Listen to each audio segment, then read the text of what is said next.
নমস্কাৰ প্ৰিয় দৰ্শক, বহুকেইটা গুৰুত্বপূৰ্ণ খবৰৰ সৈতে আপোনাক স্বাগতম জনাইছোঁ জনমতলৈ। যিহেতু এই সপ্তাহটোতে মুখ্যমন্ত্ৰী ডক্টৰ হিমন্ত বিশ্ব শৰ্মাই কেইবাটাও গুৰুত্বপূৰ্ণ ঘোষণা কৰিছে, যিসমূহ অসমত চলি থকা ফ্লেগশ্বিপ আঁচনি আছে, ধৰি লওক অৰুণোদয় হওক বা আত্মনিৰ্ভৰ অসম বা অন্যান্য বিভিন্ন যিসমূহ আঁচনি আছে, সেই আঁচনিসমূহৰ ধন যিহেতু আপোনালোকৰ ইতিমধ্যে সোমাবলৈ সময় হৈছে একাউণ্টত, তাৰ কাৰণে বহুকেইটা ইম্পৰ্টেণ্ট আপডেট আছে। সেই আপডেটকেইটা জানি লওক। লগতে যিসকল চৰকাৰী চাকৰিয়াল বা পেঞ্চনাৰ আছে তেওঁলোকৰ বাবেও এটা ভাল খবৰ আছে। আৰু ভোটাৰ তালিকা যিহেতু সংশোধন হৈ আছে, ভোটাৰ তালিকাৰ সবিশেষ এটা তথ্য আছে আৰু লগতে কেইবাটাও গুৰুত্বপূৰ্ণ খবৰ আছে। সেই গুৰুত্বপূৰ্ণ গোটেইকেইটা খবৰ আপোনালোকে জানি লওক, ভিডিঅ'টো স্কিপ নকৰিব। আৰু এনেধৰণে আমি 2 বা 3 দিনৰ মূৰে মূৰে এনেধৰণৰ খবৰসমূহ আপোনালোকক জনাই থাকিবৰ কাৰণে চেষ্টা কৰোঁ। তাৰ বাবে অনুগ্ৰহ কৰি চেনেলটো এতিয়াই ছাবস্ক্ৰাইব কৰি লওক। তেতিয়া আপোনালোকে গোটেইবোৰ চৰকাৰৰ যিসমূহ জনসাধাৰণৰ উপযোগী হোৱা যিসমূহ চৰকাৰে ঘোষণা কৰি থাকে, আমাৰ জনসাধাৰণ উপকৃত হ'ব পৰা যিসমূহ খবৰ, সেই গোটেই খবৰসমূহ মই আপোনালোকক সবিশেষ জনাবৰ কাৰণে চেষ্টা কৰি থাকোঁ। তাৰ কাৰণে আপোনালোকে আমাৰ চেনেলটো ছাবস্ক্ৰাইব কৰি লওক আৰু ভিডিঅ'টো ভাল পালে এটা লাইক কৰিব। এতিয়া আমি বেলেগ কথা পাতি নাথাকোঁ, মূল বিষয়টোলৈ উভতি আহিছোঁ। প্ৰথমটো খবৰ হৈছে যে এটা হেল্পলাইন নম্বৰ মুকলি কৰিব আৰু হেল্পলাইন নম্বৰটো হৈছে 114। এইটো 114 হেল্পলাইন নম্বৰটো কি হয়? 114 হেল্পলাইন নম্বৰটো হৈছে ৰিচেণ্টলি অসম চৰকাৰে বিধানসভাত এখন বিল আইন কৰি পেলাই আইনলৈ ৰূপান্তৰিত কৰিছিলে আৰু সেই বিলখন আছিলে আছাম প্ৰহিবিশ্যন অফ পলিগেমি বিল, অৰ্থাৎ বহুবিবাহ নিষিদ্ধকৰণ বিল এখন পাছ কৰিছিলে।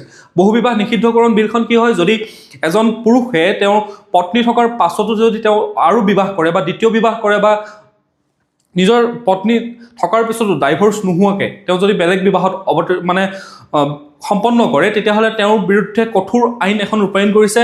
যিহেতু সংসদ বা বিধানসভাৰ মাজেদি এখন বিল যেতিয়া আইন হৈ পাছ হয়, সেই বিলখন যেতিয়া আইনলৈ ৰূপান্তৰিত হয়, তেতিয়া সেইখন এখন কঠোৰ আইনলৈ পৰিগণিত হয়। তাৰ কাৰণে আপোনালোকে এটা নম্বৰ মুকলি কৰিছে। ইয়াতে চাওক, আপোনাৰ স্বামীয়ে দ্বিতীয় বিবাহ কৰিছে নেকি? যদি যিসকলৰ পত্নী, যিসকল মহিলা বিবাহিত মহিলাৰ যদি স্বামীয়ে যদি দ্বিতীয় বিবাহ কৰাৰ যদি তেওঁ পৰিকল্পনা কৰিছে, আপুনি যদি গম পাইছে বা অন্য কাৰোবাৰ লগত অবৈধ সম্পৰ্ক কৰিছে বা তেওঁ সেই সম্পৰ্ক কৰি পেলাই আপুনি থকাৰ পাছতো যদি তেওঁ দ্বিতীয় বিবাহত অৱতীৰ্ণ বা দ্বিতীয় বিবাহ সম্পন্ন কৰিবলৈ গৈ আছে, তেতিয়াহ'লে মুখ্যমন্ত্ৰীয়ে ৰিচেণ্টলি ঘোষণা কৰিছে যে এটা 114 এটাৰ হেল্পলাইন নম্বৰ মুকলি কৰিব আৰু আপুনি ডাইৰেক্ট এই নম্বৰটোত ফোন কৰি পেলাই পুলিচক জনাব পাৰে আৰু পুলিচে সেইমতে কঠোৰ আইনী পদক্ষেপ গ্ৰহণ কৰিব। কাৰণ বিলখনত লিখা হৈছে যে 10 বছৰ, 15 বছৰ, 20 বছৰ, আনকি যাৱজ্জীৱনো আপোনাৰ কাৰাদণ্ড হ'ব পাৰে যদি আপুনি সেই তেনেকুৱা আইনমতে সেই কামখিনি যদি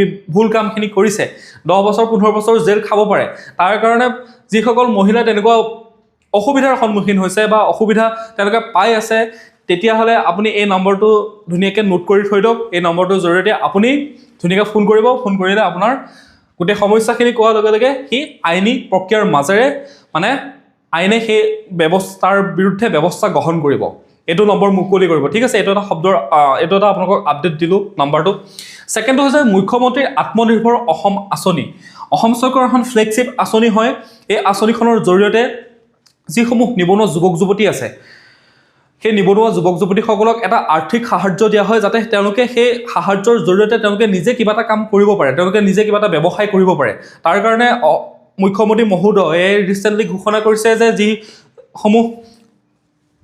যিসকলে এই আঁচনিখন এপ্লাই কৰিছিলে, সেই আঁচনিখন যিসকলে আবেদন কৰিছিলে, তেওঁলোকৰ অতি সোনকালে তেওঁলোকৰ একাউণ্টত পইচা সোমাব 2 লাখ টকাকৈ। আৰু কেতিয়া সোমাব? 6 ফেব্ৰুৱাৰীৰ দিনাখন মুখ্যমন্ত্ৰীয়ে সেই আঁচনিখনৰ গুৱাহাটীৰ পৰা শুভাৰম্ভ কৰিব আৰু শুভাৰম্ভ কৰাৰ লগে লগে আপোনালোকৰ একাউণ্টত সেই পইচাখিনি সোমাব। তাৰ কাৰণে যিসকলে এপ্লাই কৰিছিলে তেওঁলোকে সাজু হৈ থাকক। তেওঁলোকৰ বেংকৰ যদি আপোনালোকে KYC ভালকৈ আপডেট কৰি থৈছেনে নাই, KYCটো আপোনালোকে চাই ল'ব। ন' ইয়ৰ কাষ্টমাৰ, অৰ্থাৎ বেংকত যদি আপোনাৰ বেংক একাউণ্টটো ভালদৰে লিংক হৈ থকা নাই বা খেলি মেলি হৈছে, তেতিয়া পইচা নোসোমাব পাৰে। তাৰ কাৰণে আপুনি যিহেতু 6 ফেব্ৰুৱাৰী সময় দিছে, 6 ফেব্ৰুৱাৰীৰ পৰা যিহেতু আঁচনিখন শুভাৰম্ভ কৰা হ'ব, তাৰ আগতে আপুনি এই কামখিনি যাৱতীয় যিখিনি আপোনাৰ প্ৰস্তুতি সেইখিনি সম্পূৰ্ণ কৰি লওক। আপোনাৰ বেংকৰ কাগজ পাতিখিনি, বেংকৰ লগত বেংক একাউণ্টটো আপোনাৰ ভালদৰে চলি আছেনে নাই। কাৰণ আজিকালি বেংকত কি হয়, আপুনি যদি সময়ে সময়ে যদি বেংক একাউণ্টটোত যদি আপুনি KYC আপডেট কৰি নাথাকে, তেতিয়াহ'লে বেংক একাউণ্টটো আপোনাৰ ফ্ৰিজ হৈ থাকে।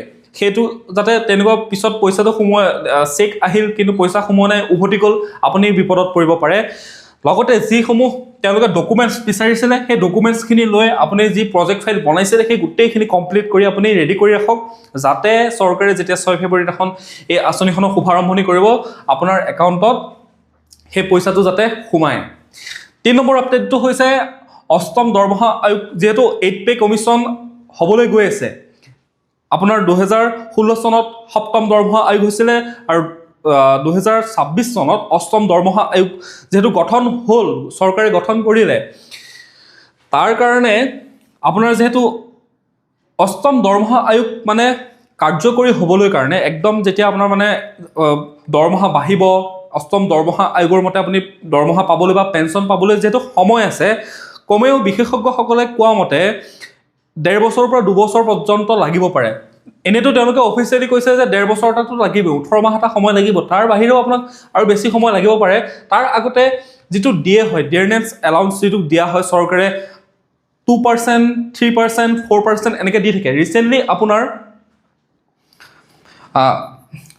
নহয়, এইটো 58%ত আছিলে ডিয়াৰনেছ এলাউন্সটো, ঠিক আছে।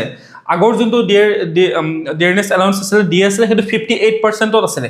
এতিয়া এইটো বৃদ্ধি কৰি 4% to 6% বা 3% to 6% হোৱাৰ সম্ভাৱনা আছে। এইটো এটা খবৰ ওলাই আহিছে, আমি সেই খবৰটো পাইছোঁ যে জানুৱাৰী মাহতে যিসকল চৰকাৰী চাকৰিয়াল বা পেঞ্চনাৰ আছে তেওঁলোকৰ বাবে সুখবৰ যে চৰকাৰে 3%, 4%, 5% বা বেছিটো বেছি 6% ডিয়াৰনেছ এলাউন্স দিব আপোনাক। তো চৰকাৰীভাৱে এইটো ঘোষণা কৰা নাই, চৰকাৰে ঘোষণা কৰিব, কিন্তু চৰকাৰে ঘোষণা কৰাৰ আগতে যিহেতু মানে ডাৱৰে ডাৱৰে খবৰবিলাক যিহেতু আহি যায়, আমি সেই ডাৱৰে ডাৱৰে পোৱা খবৰ অনুসৰি গম পাইছোঁ যে এনেকুৱা এটা দিয়ে তেওঁলোকে ধৰি দিব জানুৱাৰী মাহৰ ভিতৰতে, খুব সম্ভৱ। তাৰপিছতে আমি আহিছোঁ নেক্সট খবৰটোলৈ, মুখ্যমন্ত্ৰী জীৱন প্ৰেৰণা আঁচনি। এইখনো ফ্লেগশ্বিপ আঁচনি হয়। যিসকল স্নাতক তেওঁলোকে উত্তীৰ্ণ মানে গ্ৰেজুৱেশ্যন কৰি আছে বা পষ্ট গ্ৰেজুৱেশ্যন কৰি আছে তেওঁলোকৰ কাৰণে এখন আঁচনি, যেনেধৰণে নিযুত মইনা এখন আঁচনি আছিলে। নিযুত মইনা আঁচনিৰ ধৰণে এখন ছাত্ৰসকলৰ বাবে আঁচনি। ইয়াত কি হ'ব, এবছৰৰ বাবে মাহে 2500 টকাকৈ মুঠ 30,000 বা অথবা 25,000 টকা আপোনাক দিব, প্ৰতিমাহে 2500 টকাকৈ দিব। আৰু যিসকল গৱেষক ছাত্ৰ আছে সেইসকলৰ বাবে, যিসকলে PhD কৰি আছে তেওঁলোকৰ বাবে এককালীন 25,000 টকা আৰু দিব্যাংগসকলৰ কাৰণে 50,000 টকা। এইখিনি আপোনালোকে যোনে এপ্লাই কৰিছে গম পায়। তো এপ্লাই যিহেতু হৈ গ'ল বা মুখ্যমন্ত্ৰীয়ে এই আঁচনিখনৰ শুভাৰম্ভ কৰিব 11 ফেব্ৰুৱাৰীৰ পৰা, সেইটো কথা আপোনালোকে জানি লওক। আপোনালোকে যদি এই আঁচনিখনৰ এপ্লাই কৰিছিলে বা চৰকাৰে যদি নতুনকৈ এপ্লাই দিয়ে, তেতিয়াহ'লে এইখিনি যদি আপোনাৰ যোগ্যতাটো আছে, আঁচনিখনৰ যিখিনি বিচাৰিছে সেই যোগ্যতাটো যদি আছে, তেতিয়াহ'লে আপুনি সাজু হৈ থাকক। কাৰণ 11 ফেব্ৰুৱাৰীত এতিয়া মুখ্যমন্ত্ৰী নাই, এতিয়া মুখ্যমন্ত্ৰী আছে আপোনাৰ বাহিৰত গৈছে, তেওঁ এখন ৱৰ্ল্ড ইকনমিক ফৰামত তেওঁ অংশগ্ৰহণ কৰিবৰ কাৰণে গৈছে। তাৰ পৰা ঘূৰি আহিয়ে তেওঁ এইসমূহ আঁচনি কিন্তু ঘোষণা কৰিব। কাৰণ শুনি লওক, বিধানসভা নিৰ্বাচন আহি আছে, বিধানসভা নিৰ্বাচনৰ আগত বহুত চৰকাৰে এনেকুৱা ধৰণৰ আঁচনি উলিয়াই দিব, এনেকুৱা সুবিধা দিব, আৰু সেইখিনি আপোনালোকে সুবিধা গ্ৰহণ কৰক। তাৰপিছতে আমাৰ নেক্সট খবৰটো হৈছে অসম আৰক্ষীৰ নিযুক্তিৰ বয়স বৃদ্ধি। অসম আৰক্ষীত ৰিচেণ্টলি অসম আৰক্ষীত দিছিলে আপোনাৰ প্ৰায় 2500-2700 মান পষ্ট উলিয়াই দিছিলে। তাৰপিছতে যিসকল এতিয়া ফৰেষ্টত ৰিচেণ্টলি দিছে তেনেকৈ এটা পষ্ট, আৰু টোটেল মিলাই পেলাই প্ৰায় 5,000 ওপৰত, মানে 5,000+ পষ্ট আছে। এটা প্ৰব্লেম আছিলে কি, যে যিসকল জেনেৰেল কাষ্টৰ আছিলে তেওঁলোকৰ হায়েষ্ট এজ এপ্লাই কৰাৰ মানে আটাইতকৈ মানে বেছি বয়স 25 বছৰলৈকে তেওঁলোকে হ'লেহে 25 বছৰলৈকে তেওঁলোকে এপ্লাই কৰিব পাৰিছিলে। 25 বছৰতকৈ যদি বেছি হৈ যায় তেতিয়াহ'লে তেওঁলোকে সেই তাৰ পৰা তাত এপ্লাই কৰিব পৰা নাছিলে। মুখ্যমন্ত্ৰীয়ে কালি ফেচবুক লাইভ দি তেওঁ কৈ থৈ গৈছে যে বয়সটো বৃদ্ধি কৰিলে, বয়সটো এবছৰ বৃদ্ধি কৰিলে, এবছৰটা বৃদ্ধি কৰাও বহুত বৃদ্ধি কৰা। কাৰণ আগতে কি আছিলে, 25 বছৰ আছিলে, এতিয়া সেইটো কিমান বছৰলৈ হ'ল, 26 বছৰ হ'ল। লগতে যিসকল ST SC বা OBC কেটেগৰী আছে তেওঁলোকেতো আৰু 26ৰ লগত এটা 5 বছৰ যোগ কৰি দিয়ক, আপোনাৰ 31 বছৰলৈকে আপোনাৰ কি হ'ব, বয়সটো আপুনি সিমান বয়সলৈকে আপুনি এপ্লাই কৰিব পাৰিব। এইটো আছিলে 5 নম্বৰ আপডেট। তাৰপাছতে আপুনি 6 নম্বৰ আপডেটটো হৈছে যে স্বাগত সতীৰ্থ পৰ্টেল, অৰ্থাৎ যিসকলে মুখ্যমন্ত্ৰী আজি অলপ দিনৰ আগতে 3rd গ্ৰেড 4th গ্ৰেড যিসকল চাকৰিয়াল আছে, মানে নতুনকৈ নিযুক্তি পাইছে, তেওঁলোকক নতুনকৈ নিযুক্তি দিছে যিসকলে কোৱালিফাই কৰিছিলে তেওঁলোকৰ কাৰণে, আৰু যিসকল third grade fourth grade employee আছে তেওঁলোকৰ কাৰণে এটা পৰ্টেল আছে স্বাগত সতীৰ্থ পৰ্টেল। স্বাগত সতীৰ্থ পৰ্টেলৰ জৰিয়তে কি কৰিব পাৰে, আপুনি ধৰি লওক আপোনাৰ ঘৰ শিৱসাগৰত, আপুনি থাকে গোৱালপাৰাত, মানে আপোনাৰ চাকৰিৰ লোকেশ্যনটো হৈছে গোৱালপাৰা বা নলবাৰী, কিন্তু আপোনাৰ অৰিজিনেল ঘৰ হৈছে শিৱসাগৰ বা আপুনি থাকে ধেমাজিত। তো সেই কি হয়, ঘৰখনৰ পৰা বহুত দূৰ হৈ যায়, তাৰ ফলত আপুনি কি কৰিব পাৰে, মিউচুৱেল ট্ৰান্সফাৰ ল'ব পাৰে। আৰু মিউচুৱেল ট্ৰান্সফাৰ ল'লে কি সুবিধা হয়, আপুনি আপোনাৰ নিজৰ ঘৰৰ লোকেশ্যন, ওচৰৰ লোকেশ্যন এটালৈ আপুনি বদলি হৈ যাব পাৰে। আৰু তাৰ কাৰণে এটা চৰকাৰৰ এটা পৰ্টেল আছে, সেই পৰ্টেলটোত এপ্লাই কৰিব লাগে, স্বাগত সতীৰ্থ পৰ্টেল। আৰু সেই সতীৰ্থ পৰ্টেলটো মুখ্যমন্ত্ৰীয়ে কৈছে যে এইকেইদিনতে সেইটো কি হ'ব, এক্টিভ হৈ যাব। আৰু যিসকলে বিচাৰে যে তেওঁলোকে মানে বদলি ল'ব বিচাৰে, ঘৰৰ ওচৰত যাব বিচাৰে, তেওঁলোকে সেই পৰ্টেলৰ জৰিয়তে আপডেটন কৰিব পাৰিব। তাৰপিছতে আমাৰ নেক্সট খবৰটো হৈছে যে 22 জানুৱাৰীৰ অন্তিম তাৰিখ। মই এইটো আপোনালোকক বাৰে বাৰে কৈছিলোঁ, ভিডিঅ' মই 3-4টা ভিডিঅ' বনালোঁ আৰু বহুতে সেই ভিডিঅ'টো চালে, লাখ লাখ মানুহে চাইছে। তো এইটো আপডেট দি থৈ দিওঁ যে 22 জানুৱাৰী লাষ্ট ডেট হয় ভোটাৰ তালিকা সংশোধন, অৰ্থাৎ আপোনাৰ নামৰ যদি কিবা খেলি মেলি হৈ আছে বা আপোনাৰ নাম যদি আপুনি ভৰ্তি কৰিবলৈ এতিয়াও পাহৰি গৈছে বা তেনেকুৱা ধৰণৰ যিকোনো সমস্যা যদি হৈছে, বা আপোনাৰ ঘৰত যদি কোনোবা বেলেগ মানুহৰ নাম আহি পেলাই আপোনাৰ ভোটাৰ তালিকাত দেখিছে যে কোনোবা বেলেগ XYZ মানুহ আহি পেলাই আপোনাৰ নিজৰ ঘৰৰ যিসকল ভোটাৰ আছে সেই সদস্য তালিকাত আহি পেলাই বেলেগ মানুহ সোমাইছে, তেতিয়াহ'লে আপুনি অতি সোনকালে সংশোধন কৰিব পাৰিব। 22 জানুৱাৰী হৈছে লাষ্ট ডেট। আজি 19 জানুৱাৰী আৰু বেছি দিন নাই, 2-3 দিন আছে। 2-3 দিনৰ ভিতৰত যদি আপুনি সংশোধন কৰিব পাৰে, নহ'লে 10 ফেব্ৰুৱাৰীত যেতিয়া ফাইনেল ভোটাৰ লিষ্টখন ওলাই যাব, ফাইনেল ভোটাৰ লিষ্টখন ওলোৱাৰ পিছত আপুনি এইবিলাক কৰি থাকিলে নহ'ব, কান্দি কুটি থাকিলে নহ'ব। তাৰ কাৰণে সময় খুব কম আছে, 22 জানুৱাৰী লাষ্ট ডেট, নিৰ্বাচন আয়োগে দি দিছে ডেট। তাৰ কাৰণে সোনকালে এই এপ্লাইটো আপোনালোকে কৰি দিয়ক যদি কিবা প্ৰব্লেম আছে, কাৰণ এনেকুৱা বহুত প্ৰব্লেম দেখা গৈছে যে বহুতৰ ঘৰত এনেধৰণে নাম সোমাইছে, কাৰোবাৰ নাম বেলেগ মানুহৰ নাম আহি সোমাইছে কাৰোবাৰ ঘৰত আকৌ নাম কটা গৈছে, বিভিন্ন ধৰণৰ সমস্যা এইকেইদিন আপোনালোকে নিউজত দেখি আছে। তাৰ কাৰণে পলম নকৰি এই কামটো ষ্টাৰ্ট কৰি দিয়ক, 2 দিন আছে মাত্ৰ হাতত সময়। তাৰপিছতে এটা হৈছে PMAY, অৰ্থাৎ প্ৰধানমন্ত্ৰী আৱাস যোজনা, যিহেতু এপ্লাই চলিব এতিয়া, বা এপ্লাই চলি আছে নেকি, মই মানে প্ৰধানমন্ত্ৰী আৱাস যোজনাৰ এপ্লাই হয়তো চলি আছে এতিয়া বা চলিব। তাৰ কাৰণে যিসকলে চৰকাৰী আৱাসগৃহ পাব, চৰকাৰী আৱাসগৃহত কি হয়, গাঁৱৰ কিছুমান মানুহে মানে কি, এই যিসকল জীৱিকা সখী বা হওক বা গাঁও পঞ্চায়তৰ সভাপতি বা তেওঁলোকৰ যিসকল সদস্য থাকে, ৱাৰ্ড মেম্বাৰ, তেওঁলোকে নিজৰ চিনাকি মানুহক যাক খাটনি ধৰে, তেওঁলোকে কি কৰে, ভাল ঘৰ থাকেই, ভাল ঘৰ থকাৰ পিছতো এই পিছফালৰ ধৰি লওক ভঙা চিঙা কিছুমান আমাৰ ঘৰ থাকে ন, য'ত আমি কিছুমান পেলনীয়া বস্তু মানে তাত ৰাখিবৰ কাৰণে এনেকুৱা ঘৰ বনাই থৈ দিওঁ আমি। সেই ঘৰবিলাকত কি হয়, গৈ পেলাই ফটো দিয়ে যে এইটো মোৰ ঘৰ, এটা নতুন ঘৰ লাগে, যিহেতু ফটো দিব লাগে। তো ৰঞ্জিত কুমাৰ দাসে স্পষ্টভাৱে নিৰ্দেশনা দিছে যে যিসকলে এনেকুৱা ধৰণৰ কৰি আছে, চৰকাৰী গোহালিৰ ফটো মাৰি যধে মধে হিতাধিকাৰী যদি এনেকুৱা সোমাব বিচাৰিছে, তেতিয়াহ'লে যিসকল মানে জীৱিকা সখী হওক বা গাঁও পঞ্চায়তৰ যি সভাপতি যাক দায়িত্ব দিয়া হৈ আছে, তেওঁলোক জেল যাব লগা হ'ব পাৰে। যদি চৰকাৰে গম পায় যে এনেকুৱা ধৰণৰ কাম কৰি পেলাই প্ৰধানমন্ত্ৰী আৱাস যোজনাটো যদি আপুনি লৈছে, তেতিয়াহ'লে এনেকুৱা কাম নকৰিব। এইটো আপুনি নিজেও যদি এনেকুৱা ফটো চটো উঠি পেলাই তেনেকুৱা প্লেনিং মানে দিম বুলি ভাবিছিলে, তেতিয়াহ'লে সেইটো ৰখি যাওক, কাৰণ চৰকাৰে পিছত জেলৰ ভাত খাব লাগিব। এইটো এটা হৈছে গুৰুত্বপূৰ্ণ আপডেট। তাৰপিছতে লাষ্ট আপডেটটো হৈছে অসম চৰকাৰৰ অৰুণোদয় আঁচনি।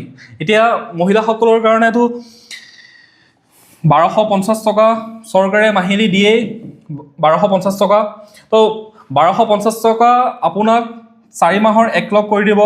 জানুৱাৰী মাহৰ পৰা আপুনি পোৱা নাই পইচা, তো আপোনাৰ 1250 টকা হ'লে আপোনাৰ কিমান হ'ব, 5000 টকা হ'ব। ঠিক আছে, 5000 টকা আপুনি এপ্ৰিল মাহলৈকে, মানে 5000 টকাটো আপোনাক কেতিয়া দিব, ফেব্ৰুৱাৰী 20 তাৰিখে দিব। এইটো একদম ফুল এণ্ড ফাইনেল। মুখ্যমন্ত্ৰীয়ে ফেচবুকত ঘোষণা কৰি দিছে যে 20 ফেব্ৰুৱাৰীৰ দিনাখন ৰাতিপুৱা 10টা বজাৰ লগে লগে মোবাইলটো লৈ আপুনি বহি থাকক, ক্ৰিং ক্ৰিং মেছেজ আহিব আৰু আপোনাৰ একাউণ্টত 5000 নহয়, বিহু অফাৰ 3000 আছেই, বিহু অফাৰ আপোনাৰ একাউণ্টত 3000, টোটেল আপুনি 8000। এবাৰ একদম বিহু গৰম হৈ যাব আৰু মহিলাসকলৰ। ঠিক আছে, তো 8000 টকা আপোনাৰ একাউণ্টত সোমাই যাব। তো আপুনি যদি আপোনাৰ বেংক একাউণ্টটো মই বাৰে বাৰে কৈ আছোঁ আজিকালি বেংকিং ছিষ্টেমবিলাক আগতে কি আছিলে আপুনি একাউণ্টটো খুলি অহাৰ পিছত আপুনি বছৰ ধৰি যদি আপুনি বেংকত নাযায় বেংকত গৈ পেলাই আপুনি যদি লেনদেন নকৰে তেতিয়াও একাউণ্টটো এক্টিভ হৈ থাকে আজিকালি ডিজিটেল হৈ যোৱাৰ লগে লগে ই বহুত পৰিৱৰ্তন হৈ গ'ল তেওঁলোকে কি কৰে আজিকালি 15 দিনৰ মূৰে মূৰে এসপ্তাহৰ মূৰে মূৰে তেওঁলোকে আপডেট লয় কাৰণ কম্পিউটাৰত যিহেতু কাম কৰে কম্পিউটাৰত অট'মেটিক আপডেট হৈ যায় আজিকালিতো লিখি থাকিব নালাগে মানে ৰেজিষ্টাৰত লিখি থাকিব নালাগে যেহেতু কম্পিউটাৰ থ্ৰুদি চব হৈ যায় তেওঁলোকে আজি আপডেট বিচাৰিলে তেওঁলোকে আজি পায় বা কাইলৈ আপডেট বিচাৰিলে কাইলৈ তেওঁলোকে আপডেট কৰিব পাৰে সেইকাৰণে এসপ্তাহ 15 দিনৰ মূৰে মূৰে তেওঁলোকে বিভিন্ন ধৰণৰ আপডেটবিলাক দি থাকে যিসকলে 1250টো আপুনি উলিয়াই লৈ আহিলে আপুনি ATM দি একাউণ্টৰ পৰা পইচাটো উলিয়ালে তাৰপিছত আৰু সেই একাউণ্টত একো ট্ৰানজেকশ্যন হোৱা নাই কিবা কাৰণত যদি তেনেকুৱা কৰি থৈ দিছে একবাৰ আপুনি আপোনাৰ KYC-টো আপডেট হৈ আছে নাই সেই কথাটো আপুনি জানি লওক বেংকৰ গৈ পেলাই যে মোৰ একাউণ্টটো